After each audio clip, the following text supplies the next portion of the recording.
Hello అండి, ఎలా ఉన్నారు? కరోనా డేస్ చాలా హాట్గా ఉన్నాయి కదండి. అయితే మీ గురించి ఒక చిన్న మాట చెప్తూ వినండి ఫ్రెండ్స్.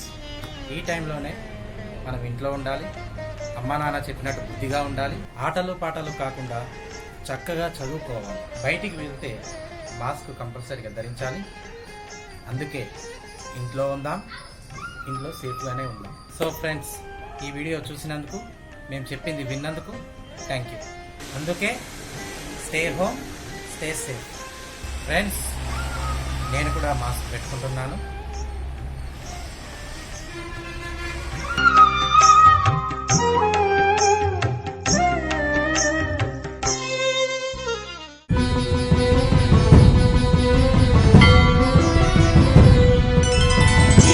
జన్మల భాగ్యమీ కర్మయజ్ఞం సనాతన ధర్మ నిరతే మన సాంప్రదాయం.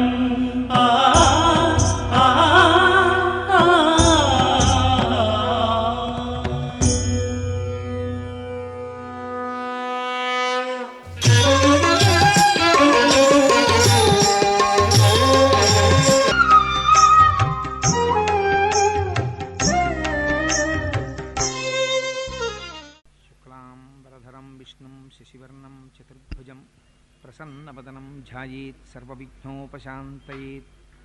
గురుర్బ్రహ్మా గురుర్విష్ణుః గురుర్దేవో మహేశ్వరః గురుస్సాక్షాత్ పరబ్రహ్మ తస్మై శ్రీగురవే నమః. వ్యాసాయ విష్ణురూపాయ వ్యాసరూపాయ విష్ణవే నమో వై బ్రహ్మనిధయే వాసిష్ఠాయ నమో నమః. కూజంతం రామ రామేతి మధురం మధురాక్షరం ఆరుహ్య కవితాశాఖాం వందే వాల్మీకికోకిలం. వాల్మీకిర్మునిసింహస్య కవితావనచారిణః శృण्वन् రామకథానాదం కోనయాతి పరాంగతిం.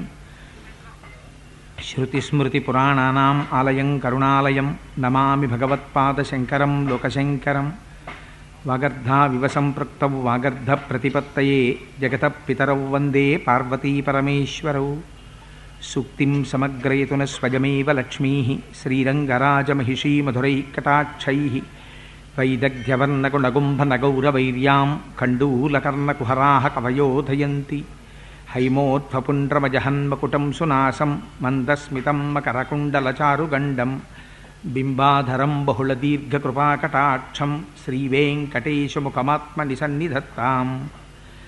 గోష్పదీకృతవారాసిం మశకీకృతరాక్షసం రామాయణ మహామాలారత్నం వందే అనిలాత్మజం.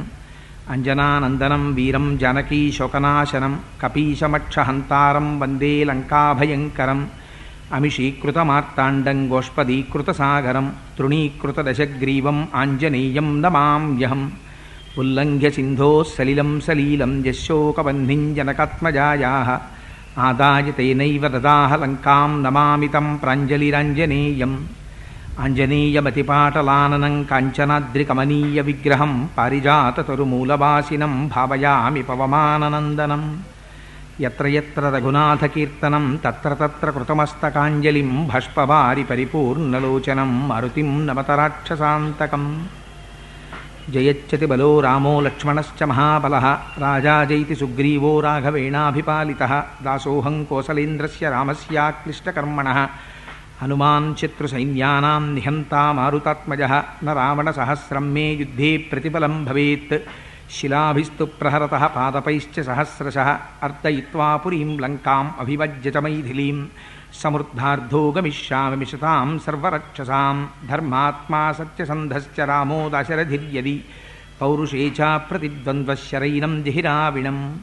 అపదామపహర్తారం దాతారం సర్వసంపదాం లోకాభిరామం శ్రీరామం భూయో భూయో నమామ్యహం. శ్రీరామచంద్రం శ్రితపారిజాతం సీతాముఖాంబోరుహచించరీకః. సమస్తకల్యాణగుణాభిరామः నిరంతరం మంగళమాతనోతు. వామాంకస్థితజానకీ పరిలసత్కోదండదండంకరే చక్రం చోర్ధ్వకరేణ బాహుయుగళే శంఖం శరం దక్షిణే. బిభ్రాణం జలజాతపత్రనయనం భద్రాద్రిమూర్ధ్ని స్థితం. కేయూరాదివిభూషితం రఘుపతిం సౌమిత్రియుక్తం భజే. సింధూరారుణ విగ్రహాం త్రినయనాం మాణిక్యమౌళిస్ఫురత్తారానాయకశేఖరాం స్మితముఖీం ఆపీనవక్షోరుహాం పాణిభ్యాం అళిపూర్ణరత్నచషకం రక్తోత్పలం బిభ్రతీం సౌమ్యాం రత్నఘటస్థరక్తచరణాం ధ్యాయేత్ పరేదంబికాం. హరి ఓం. నైమిత్తిక కర్మ అని ఉంటుంది. నైమిత్తికము అంటే ఒక్కొక్క పర్వదినం వస్తుంది. ఇవాల్టి రోజున ప్రమోత్కృష్టమైనటువంటి రోజు, గురువారంతో కూడుకున్నటువంటి పుష్యమాసంలో వచ్చినటువంటి ఏకాదశి దినం. ఇది చాలా గొప్ప రోజు. అందుకనే ఈరోజు రామచంద్రమూర్తి రామాయణాన్ని ప్రారంభింపజేశారు. సరే, అలా నైమిత్తికము అంటే కొన్ని ప్రత్యేకమైనటువంటి రోజులలో చేయవలసినటువంటి ప్రత్యేకమైన కర్మలకి నైమిత్తిక కర్మలని పేరు. నిత్య నైమిత్తిక కర్మలను రెండిటినీ చేస్తూ నిరంతరం భగవంతుడి గురించినటువంటి ఆలోచన చేస్తూ కృచ్ఛ్రాంద్రాయణాది వ్రతములను ఆచరిస్తూ ఎవరు ఉంటారో అటువంటి వారిలో సత్వగుణం, గొప్ప శుద్ధ సత్వము ఆవిర్భవిస్తుంది. ఆ సత్వగుణం దేనికి ప్రాతిపదిక అవుతుంది? వేదాధ్యయనమునకు ప్రాతిపదిక అవుతుంది. అటువంటి వాడు వేదాధ్యయనం చేస్తాడు. ఆ వేదం ఒకనాడు ఎందుకు పనికొస్తుంది? బాహ్యంలో యజ్ఞయాగాది క్రతువులను చేసి ఇహమునందు పొందవలసినటువంటి సమస్త సౌఖ్యములను పొందడానికి వేదమే ఆధారం. కాదు, ఇతర లోకములలో పొందవలసినటువంటి ప్రయోజనాలకి వేదమే ఆధారం కాదు. ఇంకా వేదంలో మీరు జ్ఞానకాండలోకి వెళ్ళారనుకోండి, అసలు మళ్ళీ ఈ శరీరంతో పుట్టవలసినటువంటి అవసరం లేనటువంటి జ్ఞానాన్ని పొందడానికి కావలసినటువంటి సమస్త సంభారములు వేదము నుంచే మనకు వస్తాయి. అందుకని ఏమవుతుంది? నిత్య నైమిత్తిక కర్మాచరణము కలిగినటువంటి తపస్వి అయి స్వాధ్యాయ నిరతుడై, అది ఎప్పుడు నిరంతరము, ఒకప్పుడు ఇంకొకనాడు కాదు, అది ఒక అలవాటుగా తాను చేయకుండా ఉండలేక నిరంతరము వేదమును మననం చేస్తూ, ఇది ముని అంటే మననము చేయువాడు. ఎందుకు మననం? మననము అంటే మనస్సు యొక్క ధర్మము. జ్ఞాపకం పెట్టుకోండి. మనస్సు ఏం చేస్తుంది? మీకు ఏ వస్తువు పట్ల ప్రీతి ఉందో ఆ వస్తువు చుట్టూ తిరుగుతుంటుంది. మిమ్మల్ని మీరు ఎప్పుడైనా ఒక్కసారి పరిశీలన చేసుకోండి. మీకు ఏ వస్తువు పట్ల చాలా ఇష్టం ఉందో ఆ వస్తువు చుట్టూ మనస్సు తిరుగుతుంది. అదే మనస్సుకున్నటువంటి గొప్ప బలం, అదే మనస్సుకున్న గొప్ప బలహీనత. మీరు పూజ చేస్తూ ఉండండి, అది తనకిష్టమైన వస్తువు దగ్గరికి వెళ్ళిపోతుంది.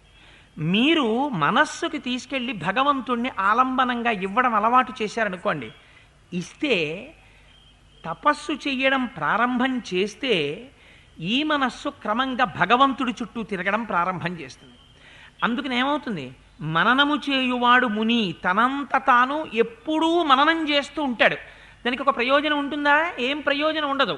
అలా మననం చేయకుండా ఉండలేడు. మనస్సు ప్రీతిపాత్రమైన వస్తువు చుట్టూ పరిభ్రమించినట్టు ఎప్పుడూ భగవంతుడి చుట్టూ మనస్సు తిరగగలిగినటువంటి స్థితిని పొందినటువంటి వాడై నిరంతర మననశీలుడై తపస్సు చేసి స్వాధ్యాయ నిరతుడై వీటన్నిటి చేత తాను పొందినటువంటి అనుభవం ఏదైతే ఉంటుందో, జ్ఞానం ఏదైతే ఉంటుందో, దాన్ని ఇతరులకి బోధ చేసేటప్పుడు అరటిపండు ఒలిచి నోట్లో పెట్టినంత సులువుగా అవతల వారిలో ఉండేటటువంటి అజ్ఞానమును దహించి జ్ఞానమును అందించగలిగినటువంటి వాగ్వైభవం ఎవరికి ఉంటుందో అటువంటి వాడు జ్ఞానమును ఇయ్యగలిగినటువంటి వాడు.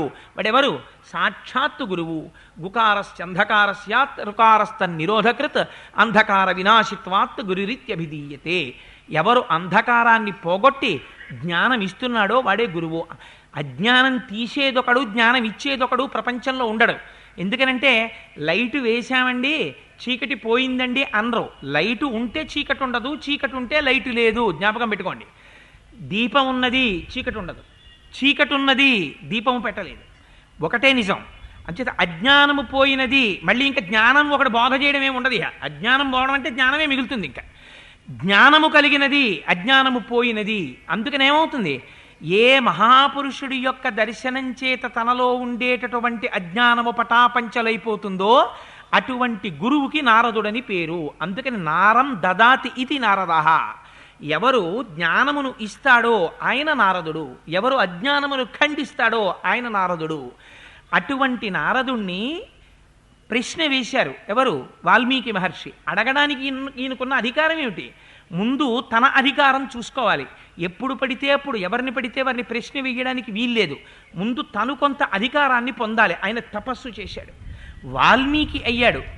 గతంలో పూర్వనామం అగ్నిశర్మ, ఇప్పుడైన నామం వాల్మీకి. ఎందుకని? కొన్ని సంవత్సరముల పాటు తపించాడు.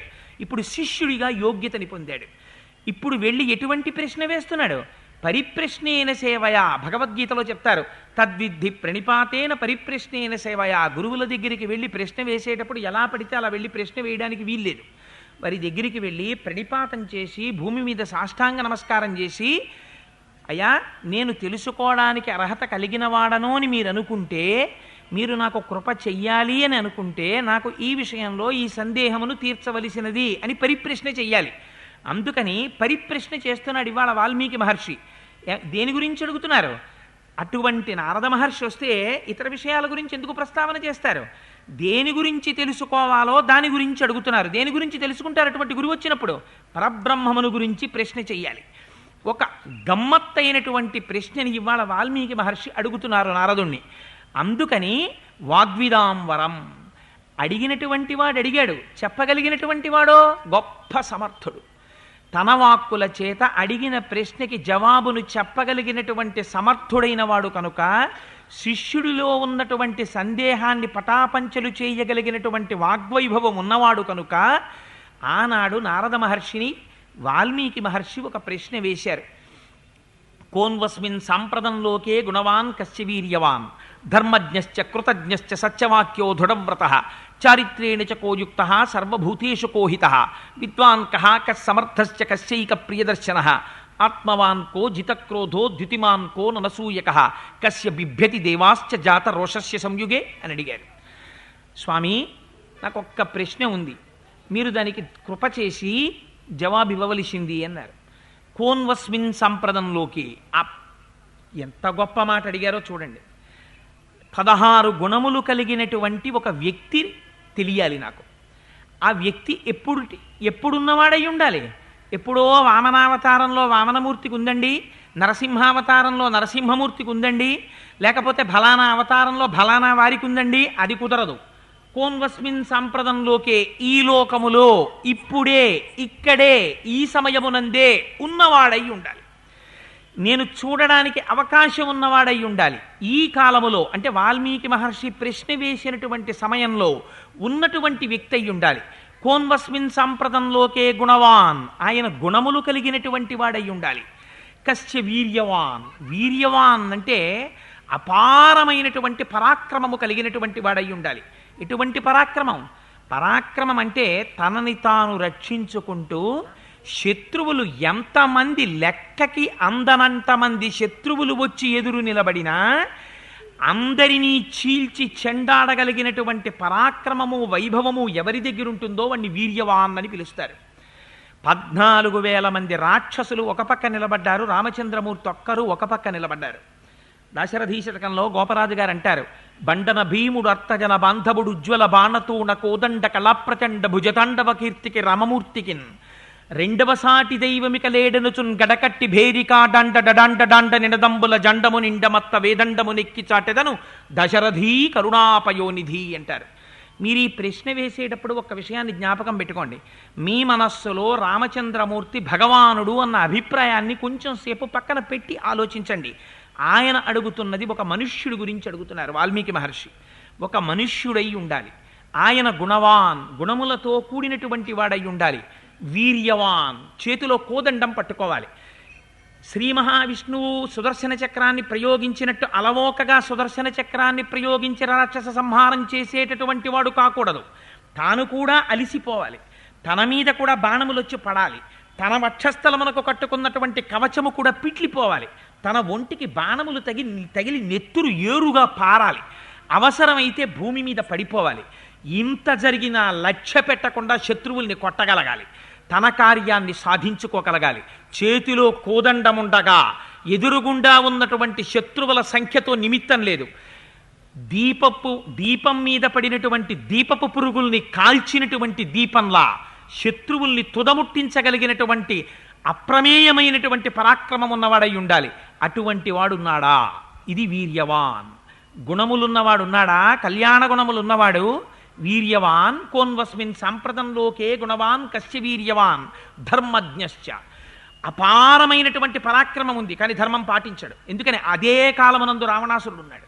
ఆయన పౌరుష పరాక్రమాలు కూడా ఏం తక్కువ కావు, కానీ ధర్మం పాటిస్తాడా? పాటించడు. ఇహ సంతో నవాసంతి తతో వా నానువర్తసే తథాహి విపరీతాతే బుద్ధిరాచారవర్జిత అని అడిగింది రామాయణంలో సుందరకాండలో సీతమ్మ తల్లి. వాడికి తెలియదా? తెలుసు కానీ ఆచరించడు. అందుకని ధర్మం అంటే ఏమిటి? శాస్త్ర విరుద్ధము లోక దూష్యం, శాస్త్ర దూష్యము లోక విరుద్ధము కానిది ఏది ఉంటుందో దాన్ని ధర్మం అని పిలుస్తారు. ధర్మజ్ఞశ్చ అన్నారు, చకారం వేశారు. ధర్మము అధర్మము రెండూ తెలిసి ఉండాలి. ఎందుకు తెలిసి ఉండాలి? అధర్మం తెలిస్తే అధర్మాచరణము చేస్తున్నటువంటి వ్యక్తిని దిద్దుబాటు చేయడానికి ప్రయత్నం చేస్తారు. లొంగనప్పుడు నిగ్రహిస్తాడు. నిగ్రహించడానికి పరాక్రమం ఉండాలి.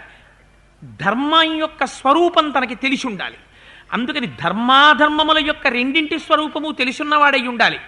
ఆ ధర్మం గురించి విశేషమైనటువంటి అవగాహన కలిగినటువంటి వాడై ఉండాలి. అటువంటి వాడై ఉన్నాడా ఎవరైనా? అందుకని వీర్యమున్నవాడై ఉండాలి. ధర్మజ్ఞశ్చ కృతజ్ఞశ్చ. ఇంత ధర్మం తెలుసున్నా, ఇంత వీర్యవంతుడైనా చేసిన ఉపకారమును మరిచిపోనివాడై ఉండాలి. చిన్న ఉపకారం ఎవరైనా చేశారా, ఎంతవారండి మీరెంతవారండి అని కృతజ్ఞత ప్రకటించగలగాలి. అందుకే మీకు రామాయణంలో శృంగిబేరపురము అని పేరు దానికి. గుహుడు పరిపాలించినటువంటి నగరానికి. శృంగిబేరపురం అంటే ఏమిటో తెలుసా అండి? దారుణాతి దారుణమైన కృత్యములు చేసేటటువంటి స్థలము అని పేరు. ఎందుకని అంటే శృంగిబేరపురంలో గుహుడు ఏం చేస్తాడంటే లేళ్ళు, జింకలు మొదలైనటువంటి వాటి బొమ్మలు తీసుకొచ్చి పెడతాడు. పెడితే ఆ చుట్టుపక్కల ఉన్న లేళ్ళు, జింకలు చూసి మన జాతికి చెందిన జంతువులే ఇక్కడ ఉన్నాయని పరిగెత్తుకుంటూ వస్తాయి. వస్తే అప్పుడు వాటిని వల వేసి పట్టుకుంటాడు. పట్టుకుని వాటిని సంహరించి వాటి మాంసం తిని వాటి చర్మాన్ని ఉత్తరిస్తాడు. అంత క్రూరమైన దృష్టితో పనిచేసేటటువంటి వాడు ఉన్నాడే, అటువంటి గుహుడు రామా నేను నీవాడనయ్యా అన్నాడు. రాముణ్ణి ప్రేమించాడు. ప్రేమించినంత మాత్రం చేత తనకి పట్టాభిషేకం జరుగుతుంటే నాకు తగిన దీటైన స్నేహితుడయా గుహుణ్ణి తీసుకురా అని హనుమని పంపించారు. అందుకని కృతజ్ఞశ్చ, చిన్న ఉపకారం చేస్తే మరిచిపోకుండా జ్ఞాపకం పెట్టుకుని, ఇంత పరాక్రమం తనకున్నా చిన్న ఉపకారం ఉంటే దాన్ని తలుచుకుని గుర్తుపెట్టుకుని పొంగిపోయేటటువంటి మనస్తత్వం ఉన్నవాడు ఉన్నాడా ఈ ప్రపంచంలో? కోన్వస్మిన్ సాంప్రతంలోకే గుణవాన్ కశ్య వీర్యవాన్ ధర్మజ్ఞశ్చ కృతజ్ఞశ్చ సత్యవాక్యో దృఢవ్రతః. సత్యవాక్యో ఎంత కష్టమే రానివ్వండి, తనొక్క అసత్యం చెప్పాడా తప్పుకోవచ్చు, కానీ చెప్పడు. ఎందుకు చెప్పడు? ఇప్పుడు ఈ అసత్యం చెప్తే నేను ఈ కష్టంలోంచి బయట పడిపోవచ్చు, కానీ ఇది కాదు నాకు రక్షణ. నేను ఇప్పుడు సత్యమే చెప్పి కష్టమే వచ్చినా శాశ్వతముగా నన్ను సత్యము రక్షిస్తుంది. ఎందుకని? నువ్వు అసత్యం చెప్తే రక్షింపబడడం నీ కంటి ముందు కనబడుతోంది. సత్యమేవేశ్వరో లోకే సత్యం పద్మాశ్రితా సదా సత్య మూలాని సర్వాణి సత్యాన్నాస్తి పరమం పదం అంటాడు అయోధ్యకాండలో. రామచంద్రమూర్తి నాకు అక్కర్లేదయా రాజ్యం అన్నాడు. ఎందుకు అక్కర్లేదు? నాకు సత్యం కావాలి. మా నాన్నగారిని సత్యప్రతిష్ఠితుణ్ణి చెయ్యాలి. మా నాన్నగారు ఇచ్చినటువంటి మాట నిలబడాలి. అందుకని నాకు రాజ్యం అక్కర్లేదన్నాడు.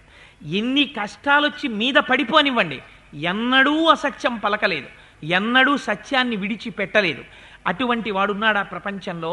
అందుకని కోన్వస్మిన్ సాంప్రదంలోకే గుణవాన్ కశ్య వీర్యవాన్ ధర్మజ్ఞశ్చ కృతజ్ఞశ్చ సత్యవాక్యో దృఢవ్రతః. తాను ఒక మాట అన్నాడా, ఒక పని మొదలు పెట్టాడా, ఏది ఏమైపోనివ్వండి ఆ పని జరిగి తీరవలసిందే. ఇంకా ఆగడం కానీ, లేకపోయినట్టయితే అవాంతరం వచ్చిందని భయపడిపోవడం కానీ, లేకపోతే మొదలుపెట్టినటువంటి పని చాలా సంతోషంగా మొదలుపెట్టేసి రోజు రోజుకి కృషించిపోయి బెంగ పెట్టేసుకుని వెనుక్కి తీయడం కానీ, ఇటువంటి లక్షణాలు ఉన్నవాడా? లేకపోతే తానొక పనిని మొదలు పెడితే అకుంఠిత దీక్షతో ఎన్ని కష్టాలు రానివ్వండి ఆ కష్టాల్ని అధిగమించి దాటి వెళ్ళగలిగిన వాడా? సముద్రం ఉందయ్యా ఎదరా, సముద్రం దాటాలి ఇన్ని కోట్ల వానరాలన్నారు, దాటుతాను సముద్రం అన్నాడు. ఇది కాంచన లంకయ త్రికూటాచల పర్వతం మీద ఉంటుంది, దాన్ని కొట్టాలన్నారు, కొడతానన్నాడు. దశకంఠుడు సామాన్యుడు కాడన్నారు, మట్టు పెడతానన్నాడు. ఇది కాదు విచిత్రం, తన వైరి బతికొండగా విభీషణుడికి పట్టాభిషేకం చేశాడు లంకారాజ్యానికి. మాట నిలబెట్టుకోవాలి, ఇది దృఢవ్రతః. అటువంటి వ్రతం అలా తన మాట నిలబెట్టుకుని సాధించుకోగలిగిన శక్తి కలిగిన వాడు ప్రపంచంలో ఉన్నాడా? దృఢవ్రతః. అందుకని కోన్వస్మిన్ సాంప్రదంలోకే గుణవాన్ కశ్య వీర్యవాన్ ధర్మజ్ఞశ్చ కృతజ్ఞశ్చ సత్యవాక్యో దృఢవ్రత చారిత్రేణ చకోయుక్త సర్వభూతేషు కోహిత చారిత్రేణ చకోయుక్త చారిత్రము కలిగినటువంటి వాడై ఉండాలి. ఎందుకని మిగిలినటువంటి ప్రాణులకి మనిషికి ఒక్కటే తేడా ఉంటుంది. ఏది చూస్తారు? చారిత్రమును చూస్తారు. ఎప్పుడు చూస్తారు? అన్ని ప్రధానమైన విషయాల్లోనూ చారిత్రమే చూస్తారు. ఉద్యోగం ఇవ్వాలనుకోండి, మీకు తెలుసున్న వాళ్ళు ఇద్దరి పేర్లు ఇవ్వండి, మీరు ఎటువంటి వారో కనుక్కుంటా ఉంటారు. మీ ఇంట్లో ఆడపిల్లని వివాహం చేసుకోవాలనుకోండి, మీ చారిత్రను చూస్తారు, మీరు ఎటువంటి వారో చూస్తారు. అందుకని నడువడి చాలా ప్రధానం. తనకి తెలిసుండడం వేరు, తెలుసున్న దాన్ని నిత్య జీవితంలో అనుష్ఠానంలో పెట్టడం వేరు. రావణాసురుడికి ధర్మం తెలియదా? రావణాసురుడు వేదం చదువుకోలేదా? అన్నీ తెలుసు, కానీ అనుష్ఠానంలో ఉంటుందా? ఉండదు. తెలియడం వేరు, తెలుసున్న దాన్ని నిత్య జీవితంలో అనుభవంలో పెట్టడం వేరు. ఎంతో కష్టం వచ్చి మీద పడిపోతే పక్కకెళ్ళి కూర్చుని సంధ్యావందనం చేశాడు రామచంద్రమూర్తి. నిత్యాగ్నిహోత్రీకుడై పల్లేరు కాయలు ముళ్లతో కూడినటువంటి అరణ్యంలో చెప్పులు లేకుండా పాదుకలు లేకుండా ఆ అగ్నిహోత్రాన్ని భుజాలకు తగిలించుకొని మహానుభావుడు 14 సంవత్సరాల అరణ్యాల్లో నడిచెళ్ళాడు. అందుకని చారిత్రేణ చకోయుక్త, ఇటువంటి నడువడి కలిగినటువంటి వాడు, తను అన్న మాటకి నిలబడి సత్ప్రవర్తన కలిగినటువంటి వాడు ఉన్నాడా? సర్వభూతేషు కోహిత, తన తోబుట్టువుల యొక్క క్షేమాన్ని కోరుకోవడం, తన రాజ్యం క్షేమాన్ని కోరుకోవడం, తన తల్లిదండ్రుల క్షేమాన్ని కోరుకోవడం పెద్ద గొప్పేం కాదు. అవశ్యాన్ని శరీరాన్ని అందరి డబ్బు నాకే రాని పూజ ప్రతివాడు చేస్తాడు. ఏది గొప్ప? సర్వభూతేషు కోహిత, అన్ని ప్రాణులలో ఉన్నది బ్రహ్మమే అని గుర్తిరిగి లోపల సమస్త ప్రాణుల యొక్క హితమును కోరుకునేటటువంటి వాడై ఉంటాడా? అన్ని ప్రాణులు సుఖంగా ఉండాలని కోరుకునేటటువంటి లక్షణం ఉన్నవాడా? సర్వభూతేషు కోహిత విద్వాన్ కహ. విద్వాన్ అంటే తాను తెలుసుకోవలసినటువంటి విషయములనన్నింటినీ తెలుసుకున్నవాడై ఉన్నాడా? ఎలా తెలుస్తాయి విషయాలు? గురువుల యొక్క శుశ్రూష చేసినటువంటి వారికి మాత్రమే తెలుస్తాయి. అందుకని గురువుల యొక్క శుశ్రూష చేసి తెలుసుకున్నవాడా? విద్వాన్ కహ కస్సమర్థశ్చ, తనకి తెలియడం వేరు, తెలుసున్న దాన్ని అమలులో పెట్టి నడిపించడం వేరు. ఎందుచేత? ధనుర్వేదం అంతా తెలిసి ఉండొచ్చు, కానీ యుద్ధరంగంలోకి వచ్చేటప్పటికి పారిపోయేటటువంటి భీరు అనుకోండి. ఉత్తర కుమారుడు కూడా క్షత్రియ వంశంలో జన్మించాడు, యుద్ధరంగంలో నిలబడగలిగాడా? సైన్యాన్ని చూస్తేనే వెనకంజ వేసి పారిపోయాడు. అందుకని తనకి జ్ఞానం ఉండడం వేరు, తనకి విషయాలు తెలిసి ఉండడం వేరు. వాటిని అమలు చెయ్యడం దగ్గరికి వచ్చేటప్పటికి భయం లేకుండా తాను నాయకత్వం వహించి ఈ పనిని చేయించడంలో సమర్థుడై ఉండాలి. ఆయన వెనక వెళ్ళిన వారు ఎవరండి? వానరములు, లాంగూలములు, భల్లూకములు, కొండముచ్చులు ఇవన్నీ వెళ్ళాయి. ఇన్ని కొన్ని కోట్ల కోట్ల కోట్ల కోట్లు. మీరు కిష్కింధకాండలో విందురు కానీ ఇన్ని కోట్లు అసలు లెక్కలేదు. అన్ని కోట్లు, భూమండలం అంతా నిండిపోయేవి. అన్ని కోట్ల వానరములు వచ్చాయి. కోతి అంటేనే చపలచిత్వానికి మారుపేరు. సముద్రం మీద సేతువు కట్టినప్పుడు వాల్మీకి మహర్షి వర్ణిస్తారు యుద్ధకాండలో విందురు కానీ, ఇంత సేతువు కట్టి నడవండ్రా అంటే పిల్లలు చూడండి, పడవ ఎక్కించి కూర్చోబెడితే పడవ మధ్యలో కూర్చోడు వాడు, పడవ ఒడ్డున కూర్చుని నీళ్లలో చెయ్యెడతాడు. అలా వాళ్ళు సేతు అంచుల మీద పరిగెడుతుండేవారు వానరులు. ఇటువంటి వాళ్ళందరినీ కూడా వెనక పెట్టుకుని వీళ్ళందరినీ ఒక మాట మీద నడిపిస్తూ రాముడన్న భయం నిలబెట్టి సీతమ్మ తల్లిని అగ్నిహోత్రంలో ప్రవేశింపచేసేటప్పుడు రామచంద్రమూర్తి యొక్క కన్నులలో ఉన్న ఎరుపుతనాన్ని చూసి ఇన్ని కోట్ల మంది వానరులు తమ్ముడు లక్ష్మణుడు మాట్లాడలేకపోయాడు. ఇది సమర్థశ్చ. అలా అమలు చేయగలడా? కస్సమర్థశ్చ కశ్చైక ప్రియదర్శన. ఎన్ని మాటలు చూడనివ్వండి, మళ్ళీ చూస్తుంటే అబ్బా ఏమందం ఏమందం అనిపిస్తుంది. దీని సౌందర్యం అంటారు. అందం అంటే ఒకసారి చూస్తే చాలా బాగుందండి అని వెళ్ళిపోబుద్ధి. ఎన్ని మాటలు చూడండి, ఎన్ని రకాలుగా చూడండి, బా ఎంత బాగుందో ఎంత బాగుందో ఎంత బాగుందో అనిపిస్తుంది. ఈ సౌందర్యం ఈ అలా చూసిన కొద్దీ చూడాలనిపించేటటువంటి తత్వం బాహ్యంలో ఉన్నటువంటి అందం వల్ల రాదు. ఇది దేనివల్ల వస్తుంది? లోపల ఉండేటటువంటి సాత్వికమైనటువంటి ప్రవృత్తి ముఖంలో శరీరంలో తాండవిస్తే వస్తుంది. అందుకే ఒక్కొక్క వ్యక్తి కనపడ్డారనుకోండి, వెంటనే వెళ్ళి అయ్యా నమస్కారం అండి బాగున్నారా అని పిలవబుద్ధి వేస్తుంది. ఒక్కొక్కరు అట్నుంచి వస్తున్నారనుకోండి, మనకు పని లేకపోయినా ఈ సందులోకి వెళ్ళిపోతాం. ఎందుకు వెళ్ళిపోతాం? అంటే వాడు వస్తేనే భయం. అలా ఉండకూడదు. ఇది సమర్థస్య కశ్చైక ప్రియదర్శన. అన్ని కాలముల యందు ఎప్పుడు చూసినా "బా, ఎంత అందం ఎంత అందం" అనిపించాలి. ఎవరికి? తనకి విరోధులైన వారికి కూడా. శూర్పణక చూసింది, "బా, ఏం అందగాడంది."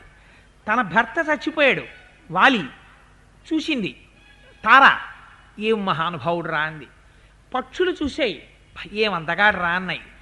మహర్షులు చూశారు, పుంసామోహన రూపాయ పుణ్యశ్లోకాయ మంగళం అన్నారు. ఇటువంటి వాడిని భర్తగా పొందితే బాగుండనుకున్నారు ఏమిటి మగవాళ్ళైనటువంటి మహర్షులు. ఇది సర్వభూతములు చూసేటప్పటికి అబ్బా ఏమందం అనిపించాలి. ఈ అందం ఉపాసనా బలం. ఒక చంద్రశేఖర పరమాచార్యులు వారు నడిచి వచ్చేస్తున్నారనుకోండి, అలాగా ఇంత బొట్టెట్టుకుని ఇలా విభూతి పెట్టుకుని ఇలా వంగిపోయి సత్యదండం పట్టుకుని నడుస్తున్నారనుకోండి, ఎటు నుంచి చూడండి వారిని, అబ్బా మహానుభావుడు మహానుభావుడు అనిపిస్తుంది. అది అందం అంటారా మీరు? కాదు. కశ్చైక ప్రియదర్శన. వారిని చూస్తే చాలు కష్టాలన్నీ పోతాయి. అందుకే ప్రయత్నపూర్వకంగా కొంతమంది దర్శనం చేస్తారు వెళ్ళి. ఎందుకు? వారి సన్నిధికి వెడితే చాలు, వారిని చూస్తే చాలు కష్టాలన్నీ పోతాయి. ఎప్పుడు వారు నిరంతర సంతోషి, అంత ఆనందంగా ఉంటాడు. నోరు విప్పితే భగవంతుడి గురించి మాట్లాడుతూ ఉంటాడు. అందరికీ హితం చెయ్యాలనేటటువంటి లక్షణంలో ఉంటాడు. అందుకని కశ్చైక ప్రియదర్శన. ఆత్మవాన్కో. ఆత్మవాన్ అంటే అమరకోశాన్ని బట్టి ధైర్యం, అపారమైనటువంటి ధైర్యము కలిగినటువంటి వాడేవాడు. అంటే పైకి డాంబికంగా కనపడినా మేకపోతులాగా లోపల మాత్రం భయాన్ని పొందాడనుకోండి, అది ధైర్యం అనిపించుకోదు. మొక్కవోని ధైర్యంతో నిలబడగలగాలి. నేనే తలుచుకున్నానా ఈ బ్రహ్మాండములన్నింటినీ శాసిస్తానంటాడు రామచంద్రమూర్తి. ఎన్నడూ భయపడడం అన్నది రామచంద్రమూర్తి జీవితంలో లేదు.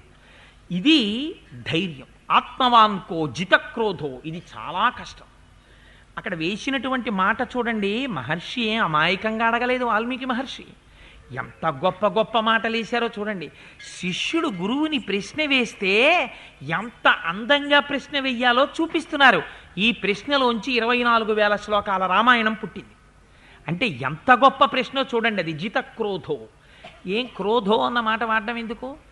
క్రోధ అంటే కోపము కన్నా తీవ్రమైన స్వరూపానికి క్రోధమని పేరు. ఉత్తమే క్షణకోపశ్చా మధ్యమే ఘటికాత్వయం అధమే స్యాదహోరాత్రం పాపిష్టే మరణాంతక. ఒక్కొక్కడు ఉంటాడు, ఎప్పుడో జరిగిపోయిన విషయాన్ని చచ్చిపోయే వరకు తలుచుకు తలుచుకు తలుచుకు తలుచుకు బెంగపెట్టేసుకుని ఓ హరుస్తూనే ఉంటాడు. ఎప్పుడో అయిపోయిన విషయం ఇప్పుడు ఎందుకు అలరి? అంటే క్రోధం దీర్ఘకాలం ఉంటుంది. అది అలా ఉంది అంటే ఏమిటి దానికి గుర్తు? కామ ఉంది వెనకాతల. వాడికి కోరిక ఉంది, కోరిక తీరలేదు, క్రోధం పుట్టింది. అంటే ఇప్పుడు జితక్రోధో. క్రోధాన్ని జయించాడా అంటే వెన్ని జయించినట్టు అరిషడ్వర్గములను జయించాడు. కామ క్రోధ లోభ మద మోహ మాత్సర్యములు 6 జయించినటువంటి వాడై ఉన్నాడా? అందుకని జితక్రోధో. అందుకని కశ్చైక ప్రియదర్శన. ఆత్మవాన్కో జితక్రోధో ద్యుతిమాన్కో ననసూయక. ద్యుతిమాన్ అపారమైనటువంటి కాంతి కలిగినటువంటి వాడై ఉండాలి. ఈ కాంతి ఎక్కడి నుంచి వస్తుంది? ఉపాసన బలంలోంచి వస్తుంది. తను నమ్మిన సిద్ధాంతం పట్ల తనకున్న విశ్వాసంలోంచి వస్తుంది. తను అనుసరించవలసినటువంటి ధర్మము పట్ల వైక్లభ్యము లేని స్థితిలోంచి వస్తుంది. అందుకని అటువంటి వాడై ఉన్నాడా? అందుకని ద్యుతిమాన్కో ననసూయక. అనసూయక అంటే ఏమిటో తెలుసా అండి? ఎదుటివారిలో ఒక గుణం ఉంటుంది, ఒక మంచి గుణం.